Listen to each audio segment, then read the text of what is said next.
Tá aí. Som, testando o som. Perfeito. Perfeito? Beleza? Bom, então seguindo aqui, ó. Foca aqui agora. Qual a situação? Eu estava falando para vocês a respeito disso aqui, ó. Se eu tenho um gerúndio, certo? E eu coloco um ponto aqui, eu cometi um problema sintático, que é o problema com a estrutura sintática de truncamento. Se por um acaso eu tenho, por exemplo, aqui, ó, esse fenômeno gera uma disputa entre os cônjuges, e põe um ponto aqui, certo? Olha aqui, ó. Outro truncamento. Pegou? Você vai perceber que o truncamento existe quando você perceber a ausência de quê? De conectivo. Vai ficar muito comum para você fazer isso aqui e não colocar um conectivo. Gente, deixa eu explicar uma coisa para vocês. É lei dentro do seu texto, tá? É lei dentro do seu texto usar o quê? Usar conectivos, certo? Conectivo serve para ligar o quê? Períodos dentro do parágrafo, certo? Colocou um ponto de exclamação, de interrogação. Eu não aconselho você usar na sua redação. Na sua redação você vai usar praticamente o ponto final, né? Então, colocou um ponto final, coloca um conectivo que retoma a ideia do período anterior e faz a ligação com o próximo período, certo? Os conectivos, então, são usados entre os períodos dentro do parágrafo. Pegou? Fala.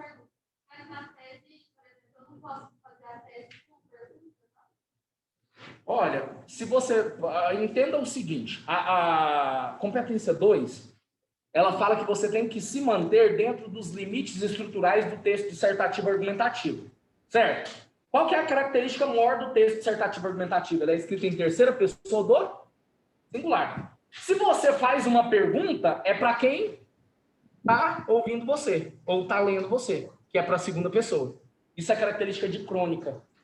Na crônica, você tem essa liberdade de conversar com a segunda pessoa. Entendeu? Então, eu quero que você entenda isso. Se você direciona seu discurso para a segunda pessoa, você comete um desvio de gênero textual. E aí, você cometeu um desvio, uma fuga de gênero parcial. Você vai ser penalizado lá na competência 2 com 20 ou 40 pontos. Entendeu? Então, por isso que eu não aconselho que vocês façam perguntas dentro do seu texto. Tá? Outra coisa que é falado dentro do manual também, o título. Tem muita gente que fala, professor, põe ou não põe título? Usa ou não usa título? Gente, lá está dizendo o seguinte, você não é proibido de colocar o título, você pode colocar o título. Só que o título não é referenciado em nenhuma das 5 competências. Ou seja, ele não vale nota. Só que tem um detalhe, se você cometer qualquer erro dentro do título, ele vai te tirar nota. Então, quer dizer, o título... Quando você usa título, quando você coloca título, você só tem a perder. Não vai pôr título para quê? Fala para mim. Não coloca título. Certo? Não coloque título. Por quê? Porque quando você colocar um título, você só tem a perder. Certo? A mesma situação da pergunta, entendeu? Você está caracterizando o quê? Uma interação com a segunda pessoa. E isso aí dá uma fuga parcial de gênero. Beleza? Aham. Aí a minha professora falou que eu poderia usar como na tese, fazer uma pergunta e eu mesma respondendo envolvendo durante o texto e depois dando fechamento da sala. Nesse caso, uma pergunta retórica, né? Pois é, mas deixa eu te explicar uma coisa. Ah, é verdade, tem um som aqui ligado, né? Obrigado. Deixa eu pegar aqui e silenciar a galera. Participantes.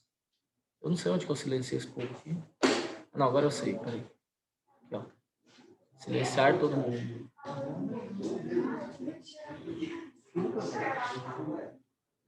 Quem é que tá com o som ligado, gente? É só achar aqui, não? Tá todo mundo desligado agora. Tem 2 bate-papos aqui, deixa eu ver o que tá aqui. Tudo certo, oxi. Beleza. Bom, então olha só, presta bem atenção. Essa situação que você disse, uma pergunta retórica que você mesmo responde.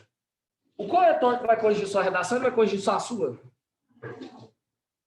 E ele recebeu essa orientação que pode acontecer uma pergunta lá dentro? O manual do corretor não fala que você pode usar. Então, quer dizer, vamos trabalhar em cima dos documentos oficiais, Você entendeu? Às vezes tem algumas estratégias que os professores sugerem, e eu vou dizer isso para vocês, né? As minhas estratégias que eu sugiro, quando elas forem uma preferência minha, vocês vão saber. Como, por exemplo, lembra que eu falei para vocês lá da estrutura da proposta de intervenção? Que eu falei que o quinto elemento, a galera tá vendo aqui? Tá. Que o quinto elemento é o detalhamento. Lembra? Sobre a proposta de intervenção? Sim ou não? Não falei? Não falei ainda, né? Então tá, olha só, para fazer uma boa proposta de intervenção, você tem que ter 5 elementos. Primeiro, o agente. Segundo, a ação. Depois, o meio, o modo. E depois, o efeito. Esses aqui estão presentes dentro do quê? Do manual do corretor do Enem. O quinto elemento chama-se detalhamento. O detalhamento, ele pode ser o detalhamento do efeito, o detalhamento do meio ou do modo, o detalhamento da ação ou o detalhamento do agente. Certo? O que eu faço? Eu criei um esquema para que os alunos façam uma proposta de intervenção que eles dizem quem vai fazer, o que será feito, como será feito, para que será feito e por que será feito. Percebeu? Então, quer dizer, eu já digo para o meu aluno que ele tem que detalhar o efeito. Porque é o elemento que está mais próximo aqui do meu quinto elemento. Mas ele poderia, por exemplo, detalhar o agente. Por exemplo, o governo federal, vírgula, e fazer um aposto, que é responsável por garantir o bem-estar social da nação, vírgula, deve fazer tal coisa. Quando eu falei que é responsável por garantir o bem-estar social da nação, eu fiz o detalhamento do agente. Esse é o meu quinto elemento. Então, eu fiz o primeiro elemento, o quinto elemento, depois vou fazer o segundo elemento com a ação, o terceiro elemento, meio ou modo, e o quarto elemento, que é o efeito que essa ação vai causar na sociedade. Então, eu quero que vocês entendam dessa maneira. Você pode fazer o detalhamento de qualquer um dos elementos, mas no meu método eu ensino para você fazer o quê? Eu até falo que a minha proposta de intervenção é uma proposta de intervenção Paulo Freire. Né? Por que Paulo Freire? Vocês já ouviram falar de Paulo Freire, sim ou não? Grande educador brasileiro. E ele dizia o seguinte, que a educação, ela não muda o mundo, ela não transforma o mundo. A educação transforma pessoas, e pessoas mudam o mundo. Vocês já ouviram essa frase, não ouviram? A mesma coisa com a proposta de intervenção, olha aqui, ó. Eu vou ter o primeiro elemento, que é quem? O agente. Olha isso. Vou ter o segundo elemento, que é quem? A ação. Certo? O terceiro elemento é o meio ou modo, certo? Que é o como vai acontecer esse negócio. Meio, barra. O quarto elemento é o efeito, eu chamo de objetivo. Por quê? Por que é o objetivo? Vou explicar para vocês. Porque tudo se desenvolve como uma ação, tendo a ação como núcleo. A ação é a parte mais importante aqui, porque é o seguinte, ó. Alguém vai executar essa ação por meio de alguma atitude, certo? Visando um objetivo, um efeito. Pegou? Só que é o seguinte, isso é a proposta de intervenção. Só que aí é o seguinte, o meu objetivo é mudar a forma de agir ou de pensar das pessoas. Então, o meu objetivo recai sobre as pessoas. Por exemplo, se eu vou para a sala de aula e instituo lá uma disciplina de ética e cidadania, vamos supor, clichêzão, ética e cidadania. Mas eu instituo lá uma disciplina de ética e cidadania. Para quê? Para ensinar os meus jovens que não basta apenas eles cumprirem com os deveres deles, que eles têm também que cobrar os direitos deles, fazer valer o direito. Sabe por quê? Porque uma sociedade ela funciona como uma máquina, certo? Uma máquina que seja qualquer. Um relógio, por exemplo. Ele não tem um punhado de catraca, tudo organizadinho lá, as engrenagens, tudo arrumadinho? Se eu tirar uma pecinha lá, ele para de funcionar, não para? Então, para a sociedade funcionar em harmonia, para ela funcionar de forma perfeita, o que eu tenho que ter? Todas as peças cumprindo com as suas funções. E aí você imagina, você deixa de cumprir com a sua cidadania, não quando você deixa de cumprir um dever seu. Esse também. Mas quando você, por exemplo, não, eu pago todos os meus impostos, eu pago todas as minhas contas, eu não desrespeito ninguém, eu não transgrido nenhuma lei, estou quietinho na minha. Só que se você está passando ali e vê alguma coisa errada e não denuncia, você está deixando de cumprir com o dever seu. Porque você está vendo alguém transgredir e não está falando nada. Quando aquilo ali não é denunciado, o que acontece? Se torna uma prática comum na sociedade. Quando você não cobra os seus direitos, alguém está transgredindo. Porque o seu direito é dever de alguém cumprir com o seu direito. Fazer com que o seu direito seja efetivado. Por exemplo, se você tem o direito... Deixa eu pensar aqui. Uma situação. Direito à educação. Certo? Direito à educação é direito do adolescente e da criança e é dever dos pais, dos responsáveis legais e do Estado. E aí, se você não está na escola e a pessoa e você não cobra esse direito das pessoas que são responsáveis por você, se você não cobra do Estado, o que acontece? Você abre brecha para que aquilo ali se torne uma falha. Se você está numa fila, certo? Por exemplo, na fila do cinema, para comprar o ingresso daquele filme, né? Por exemplo, sei lá, qual que é o filme aí? Os Vingadores? É os Eternos lá, né? Que é o próximo dos Vingadores, os Eternos. A hora que aquele negócio lançar lá, vai ser uma muvuca. E aí você imagina, você está na fila para poder comprar o ingresso. Você é o segundo da fila. E aí, tem 3 pessoas Tem 3 pessoas atrás de você e mais uma multidão na sequência. Aí chega um cara e fala, ô fulano, tudo bem, beleza, tal. Entendeu? E já entra ali logo atrás de você. Ele entrou atrás de você. Mas olha o tanto de gente que ele entrou na frente. E aí você fala, poxa, não é problema meu, não. Entendeu? Você simplesmente fica calado na sua. Claro que não, velho. Tá errado, o cara tá falando fila. Você entendeu?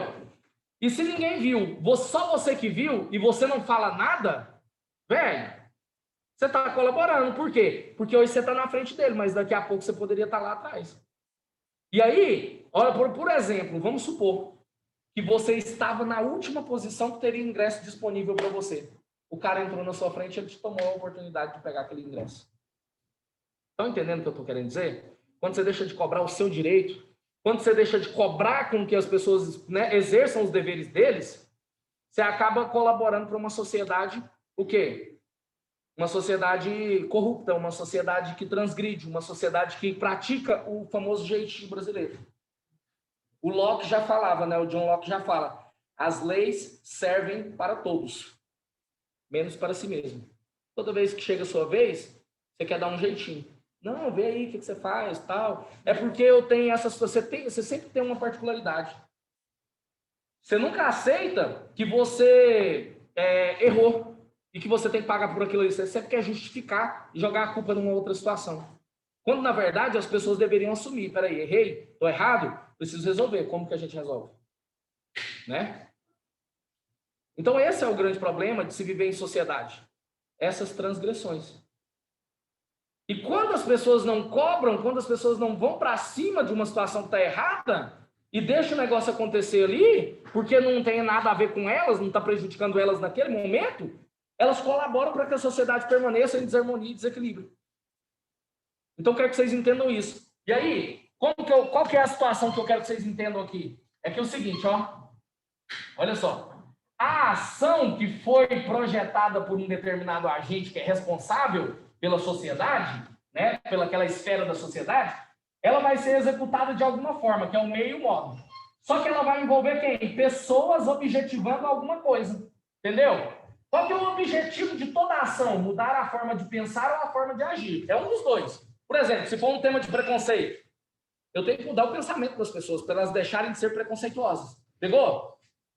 Se for um tema relacionado a descarte negligente de lixo no meio ambiente, eu tenho que investir no quê? Numa ação que faça com que as pessoas entendam o quão perigoso, o quão prejudicial para o meio ambiente e, consequentemente, para nós mesmos isso é, e fazer com que mudem o quê? A ação de jogar esse lixo, de descartar esse lixo de maneira negligente. Pegou? Então, toda a ação visa um objetivo com relação às pessoas.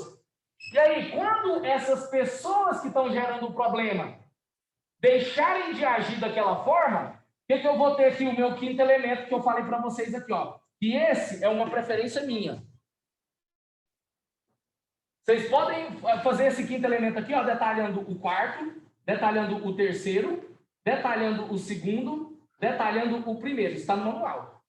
Mas por que eu falo para vocês, façam isso aqui? Porque é mais lógico. Depois que você mudar as pessoas, quem é que vai ser beneficiado?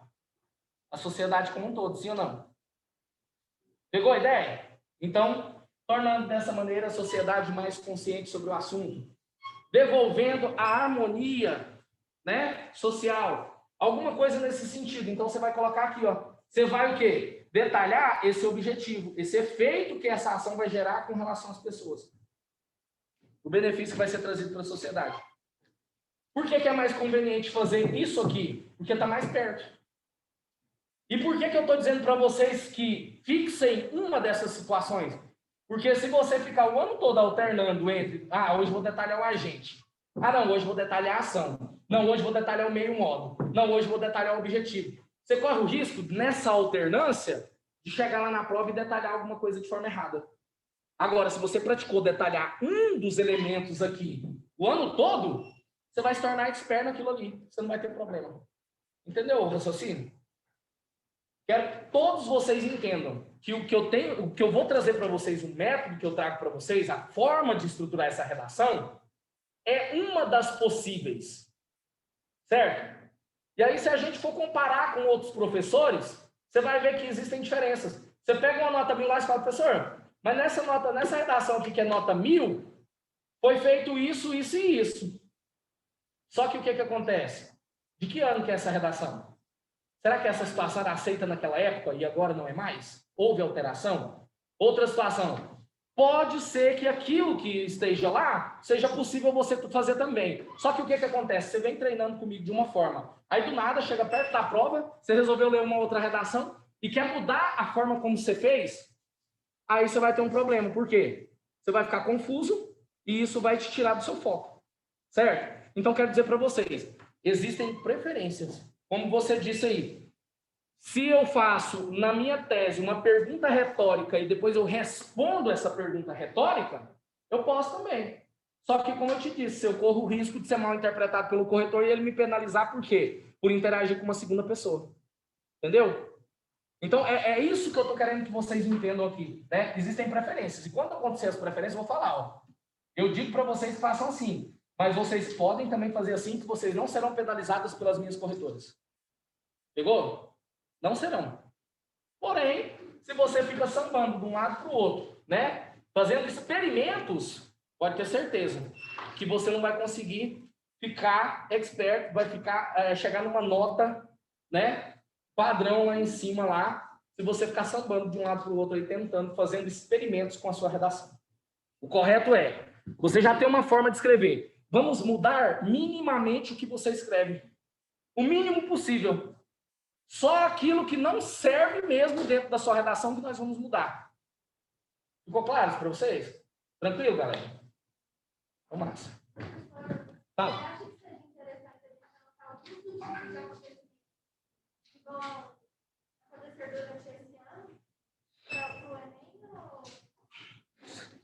Olha, é o seguinte. A prova do Enem, normalmente, ela é elaborada até o mês de abril. Entendeu? Ela é elaborada normalmente até o mês de abril. O tema doenças mentais relacionadas à questão do suicídio como última consequência, ele foi muito cotado, sabe para quando? 2015. E de lá para cá a gente vem trabalhando suicídio todos os anos, relacionado à depressão e às doenças mentais. Por quê? Porque desde que ele se tornou um tema que foi muito cotado naquele ano, a gente vem trabalhando. É igual, por exemplo, a gente falar da questão da pandemia. Todo ano vocês vão ter um tema ou mais temas relacionados a essa questão da pandemia. Para que serviu a pandemia? Entendeu? E aí, então, vocês vão ter. Por quê? Porque a qualquer momento, numa edição do Enem, eles vão poder cobrar alguma coisa a respeito disso. Por quê? Porque é uma situação que marcou, né? É um fato histórico. E aí eles vão poder cobrar. Só que o Enem, ele não vai simplesmente mudar o tema de última hora. O INEP não muda o tema de última hora. Ele vai fazer o quê? Ele fixa um tema, normalmente em abril, mais ou menos, é que a prova já fica pronta, a banca já elabora a prova, está prontinha. Fazem a revisão, deixa tudo organizadinho, e aí, quando eles abrem, é mais ou menos quando eles abrem a inscrição, entendeu? A prova já está pronta ali. quando eles abrem a inscrição. E aí o que acontece? Eles não vão fazer alteração, a não ser que a mídia, né, porque tem a galera né, que é voltada para o ramo da educação, hype um tema e esse tema esteja relacionado com o tema. Aí pode ser que haja uma alteração. Mas muito difícil. Imagina, é a mesma coisa que acertar a Mega Sena, se acertar um tema de redação, não é verdade? Porque o professor não acerta o tema. O professor ele dá condição para que o aluno crie uma bagagem de repertório sociocultural o maior possível para ele chegar lá e ele não ter problema em desenvolver o tema. Entendeu? Essa é a questão, né? Eu não trabalhei a questão do estigma da... Como é que fala? Das doenças mentais. Mas eu trabalhei a questão do suicídio, que envolve a questão das doenças mentais, né? E aí dá uma gama muito grande para essa situação aí. Por quê? Porque 30 Reasons Why está lá dentro, né? O filme do Coringa está lá dentro desse tema que você vai discutir. Então, os repertórios estão aliados ali. Então, não precisa ser o tema, mas um tema próximo, relacionado, vai, né? Eu criei um e-book para a galera que fez o Enem, para as minhas turmas, e divulguei, que tinha 40 e poucos temas. Que foram os temas que a gente trabalhou durante o ano. E o terceiro tema era os entraves para a inclusão de pessoas com síndrome de Down e autismo na sociedade brasileira. Entendeu? Dentro desse tema, a gente também trabalhou com a questão do preconceito, que era a ideia do estigma. Trabalhei um outro tema que tinha a palavra estigma, que era a estigmatização do papel da mulher na sociedade brasileira. Né? Então, assim, a grande questão é essa. É o que o aluno constrói ao longo do ano em conhecimento que vai agregar e vai dar condição para que ele chegue e faça um tema. Entendeu? Um repertório que ele usou ali, um repertório que ele trabalhou de cá, um argumento que ele construiu de cá vai servir, às vezes, ali, ele só precisa fazer as adequações. Essa é a questão. Tô? Então tá. Vamos lá, vamos voltar aqui. Eu quero colocar mais algumas situações aqui da competência 1 para vocês. Não, a gente não vai, né? Vocês viram que eu falei sobre truncamento, né? Tem a questão da justa posição também, gente. Né? O que é a justa posição? Eu deveria pôr um ponto em determinado lugar do meu texto, mas eu simplesmente ponho uma vírgula e continuo. Ou às vezes eu nem ponho esse ponto. Entendeu? Vocês vão perceber melhor todos esses exemplos no PDFzinho. Assim que eu terminar, eu vou divulgar para vocês. Né? Outra situação, olha só.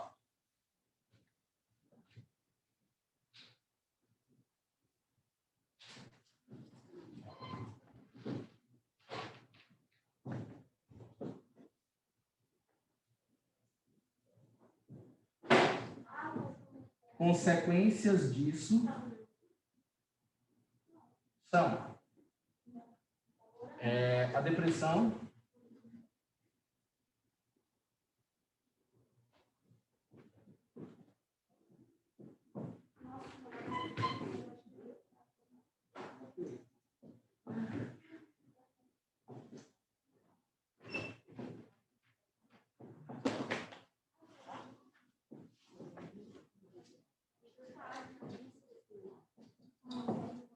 dá uma olhada nisso aqui, galera. Eu coloquei um trecho aqui. Tá assim, ó. Consequências disso são a depressão, o isolamento social e até mesmo o suicídio. Qual é o problema aqui? Qual é o erro aqui que vai ser cobrado na competência 1 de vocês? Hã? São. Mas aqui, ó, eu tenho depressão, isolamento social e suicídio. São 3, entendeu? São 3 consequências, né? Aí eu coloco o A aqui, por quê? Porque é a depressão. Pegou? Né? Isolamento social e até mesmo suicídio. Hã? Não. Não, a ordem também não. Do disso pro são? Vírgula do pro até. Uma vírgula? Tá, podemos colocar até uma vírgula aqui, beleza. Né? Mas não é isso. O que eu quero é outra coisa. E até mesmo suicídio. Não tem vírgula. Tem. Porque até mesmo aqui, olha só, até mesmo aqui é a ideia de intensificação, tem vírgula. Porque eu poderia, olha aqui, ó, isso é uma expressão que é extra frase, eu poderia riscar ela aqui e ler, ó. Consequências disso são depressão, isolamento e suicídio. Pegou? Não, não era isso, tá? Qual que é o grande problema aqui? O erro aqui é muito comum na fala, né, da maioria de vocês. E aí o que acontece? Na hora de escrever tem gente que traduz isso para escrita. Chama-se paralelismo sintático. Já ouviram falar disso? O que é a ideia do paralelismo sintático? Olha aqui. Se eu definir o primeiro item de uma enumeração, eu tenho que definir todos os outros. Então aqui, ó, o isolamento e até mesmo o suicídio. Você viu isso? Chama-se paralelismo sintático. É um erro, um problema de estrutura sintática. Se você não colocar, você não precisa colocar em nenhum. Mas, se você coloca no primeiro, você tem que colocar em todos. O suicídio não podia usar o artigo do isolamento social. Não, você tem que pôr. Você tem que pôr. Como que é mesmo, professor? Aqui, ó, olha só, presta atenção. O Thiago acabou de perguntar aqui, olha para mim, presta atenção. O Thiago acabou de perguntar, professor, mas eu já pus o O no isolamento social, eu preciso pôr no suicídio? Precisa. Por quê?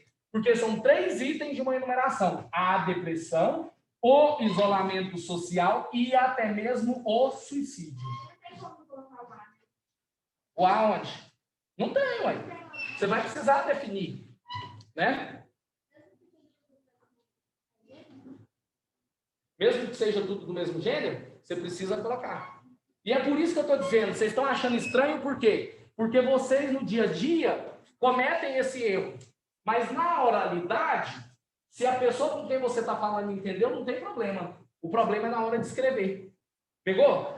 E aí, muitas vezes, você fala assim, poxa, professor, eu não cometi nenhum erro de gramática, mas eu tirei 160 na competência 1. Por quê? Por causa disso aqui, ó. O manual, ele fala dos desvios gramaticais, mas ele também fala dos problemas de estrutura sintática, que é o truncamento, a justaposição, né? E essa situação aqui, certo? A repetição de palavras, a ausência de palavras, tem muita gente que está com a cabeça fervilhando, né? E na hora de escrever, ele está escrevendo muito rápido e esquece de pôr uma palavra. Faltou a palavra ali, é um erro aqui, ó, também. Tá.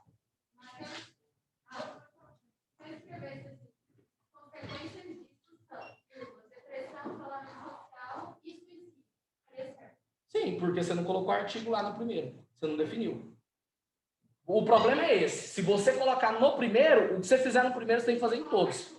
Isso acontece com 2 classes, tá? Isso acontece com o artigo e isso acontece também com as preposições, tá?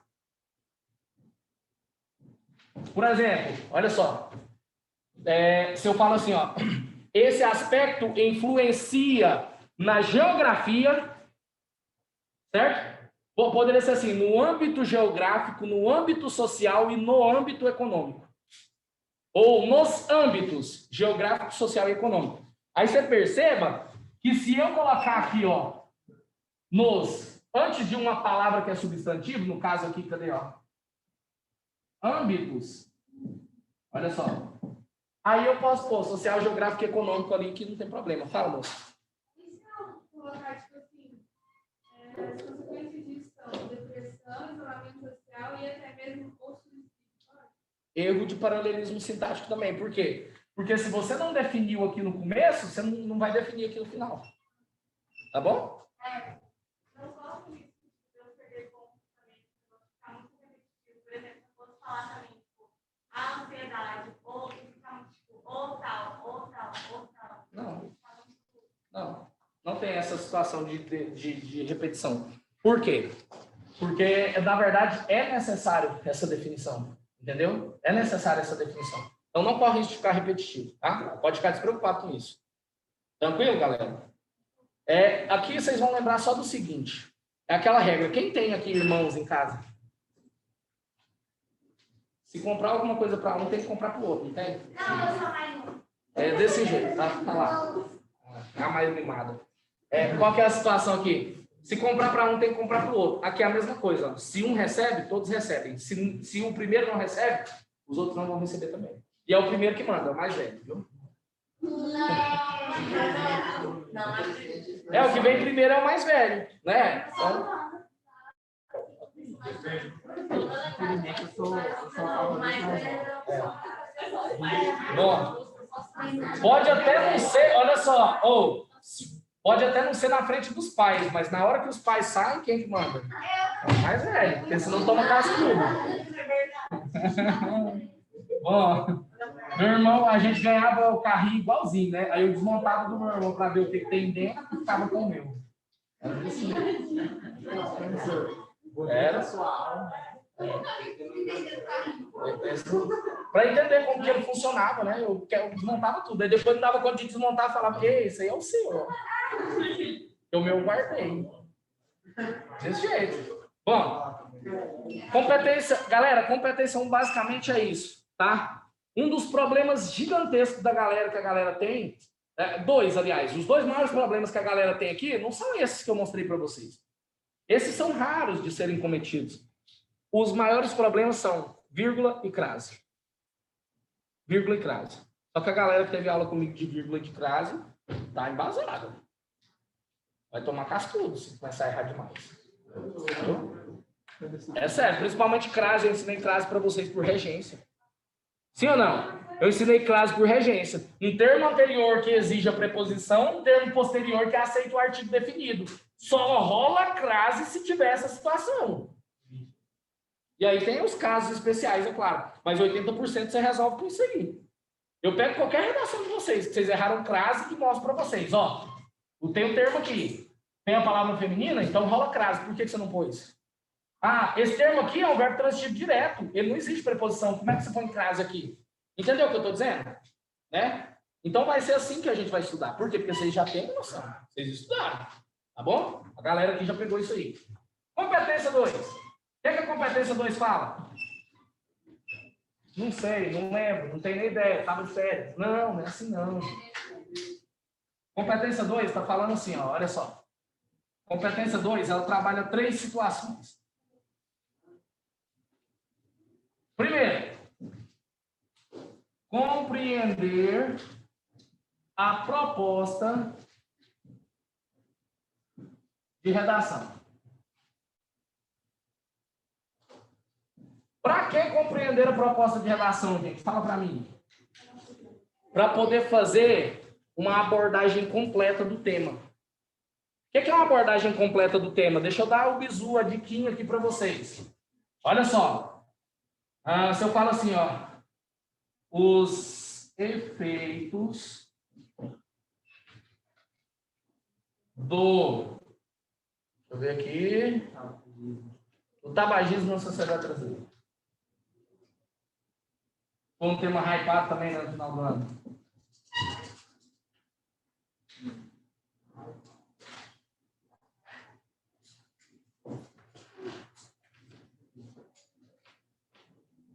Galera, a primeira coisa que vocês vão fazer aqui é o seguinte. Tem muita gente que às vezes ignora a coletânea, só olha a frase temática, que é aquela que aparece destacada, e vai fazer o texto. E nem lê os textos. Deixa eu contar para vocês, vocês têm que ler o texto. Os textos que vêm ali na coletânea, vocês têm que ler. Sabe para quê? Para não usar eles. E para não fazer referência a eles. Por quê? Porque na competência 2, se você basear o seu texto, os seus repertórios, nos repertórios que estão na coletânea, automaticamente sua nota é 120. E se tiver muitos trechos da coletânea no seu texto, automaticamente sua nota é 80. E aí eu fico puto, velho, mas puto mesmo. Sabe por quê? Porque tem perfil de Instagram aí, ensinando para os alunos que é só inverter os dados. Que é só parafrasear a bagaça que você pode usar. Velho, tá explicitamente escrito no manual do corretor do Enem. Se o repertório for baseado nos textos motivadores, a nota não deve passar de 120. E se houver muitos trechos, ela fica em 80. Tá lá escrito no documento oficial. E tem gente aí com um perfil de Instagram de quase 50 mil pessoas seguindo, postando essas loucuras. É isso que eu tô falando. Inverte os dados, parafraseia. Gente, tá escrito. Você entendeu? Eu vou liberar esses documentos para vocês. Na verdade, liberar não, né? Porque tá lá. No site do INEP é só você ir lá e baixar. Mas eu tô com eles aqui. Depois vou mandar no grupo para vocês que vocês possam ver. Tá escrito no PDF que eu vou mandar para vocês também, eu vou mandar lá destacadinho lá a parte lá para vocês poderem ver. Então, você vai ler o texto para quê? Para não usar. Se por um exemplo, a coletânea está falando de Constituição Federal, se você pôr Constituição Federal como repertório do seu texto, 120 sua nota. Acredita nisso? Ah, não, mas e se eu usar um artigo diferente? Seu repertório foi baseado no repertório da coletânea. Fala. Opa, aí sim. Só que, por exemplo, então, se você fugir muito do que está colocando na ideia que ela traz, isso pontua, você perde nota. Sim, agora deixa eu explicar essa situação aí. Foi muito boa a sua pergunta, sua questão, né? Na verdade, é o que você colocou. A coletânea, ela serve para que você entenda qual é a discussão que tem que ser feita. Em qual âmbito? Por quê? Porque normalmente o tema é muito geral. E aí, por exemplo, tabagismo. Será que ele está voltado para a questão da saúde? Será que ele está voltado para a questão da economia? Ou será que ele está voltado para a questão da corrupção? Gente, tabaco mata 8 milhões de pessoas no mundo todos os anos. Vocês já ouviram um dado assim relacionado à maconha? Mata 8 milhões assim? Maconha? Ah, então por que você falou que já? Tá viajando na maionese aí, né? Qual a situação? Eu não estou defendendo a maconha. Quero que vocês entendam isso, fique muito claro essa situação. Mas eu quero que vocês entendam o seguinte. Qual que é a diferença do tabaco para a maconha? Não. O fator é econômico. O tabaco recolhe imposto. Se você fabrica um cigarro e não está registrado, ele é contrabando. Igual os que vêm do Paraguai. Já chegou... Alguém aqui tem na família um comércio que seja mercearia, essa coisa? Tem, né? Tem cigarro lá? Tem? Souza Cruz fica na amostra. O do Paraguai fica escondido. É ou não é? Ele vende picado, ou então vende até a carteira, mas ele fica escondido. E tem muito mais o do Paraguai do que o Souza Cruz. Souza Cruz tem para ter. Mas o que vende, o que dá a grana, é o do Paraguai. Você entendeu? Por quê? Porque ele não é tributado, ele não recolhe imposto. Pegou a ideia? E aí, por que o tabaco ainda não foi proibido? Por causa de quê, gente? Olha aqui, ó, da economia. O governo lucra com essa bagaça. Você pegou? Então, eu quero que vocês entendam isso. Se o governo lucrar, pode. O Lula, no último mandato dele, na verdade, no primeiro mandato dele, ele proibiu no Brasil jogos de azar. Sim ou não? Tinha um punhado de bingo aqui, ó. Quando eu era mais ou menos da idade de vocês, para pouco mais velho, eu vinha aqui pros bingão aqui, quando a gente ia sair, aí a gente vinha com 15, 20 reais e comprava as cartelas de bingo. A galera ia jogando. A hora que a gente acertava um bingo que tirava lá 300, 400 reais num bingo lá, aí nós íamos pra festa. Entendeu? Era assim. E aí ia tomando um cafezinho lá para poder ficar acordado. Aqui tinha, na Tocantins, aqui, ó, Teatro Municipal ali do lado, tinha um bingo lá que era enorme, velho. 2 andares, assim, ó, e o negócio correndo diretão. Você entendeu? Aquelas máquinas caça-níqueis, entendeu? E várias outras situações. Proibiu. Agora eu pergunto para você. O que é a Mega Sena? O que é a Loto Fácil? O que é esse Goiás da Sorte aí? É jogo de azar ou não é? Loteria Federal. Por quê? A Telecena, velho. Professor, a aula já vai acabar aqui, tá? Já vai acabar, né? Então, eu quero que vocês entendam isso. Se rola um esquema para o governo, pode. Por isso que o tabaco não é proibido, igual a maconha é. Maconha não é tributada. Será? Então, a gente tem um problema. Por quê? Porque é proibido e aí é vendido no quê? No contrabando no mercado negro. Tá entendendo a situação que eu estou dizendo? Né? As máquinas caça-níqueis deixaram de existir? Não. Você sabe que fica escondido aí nos comércios aí.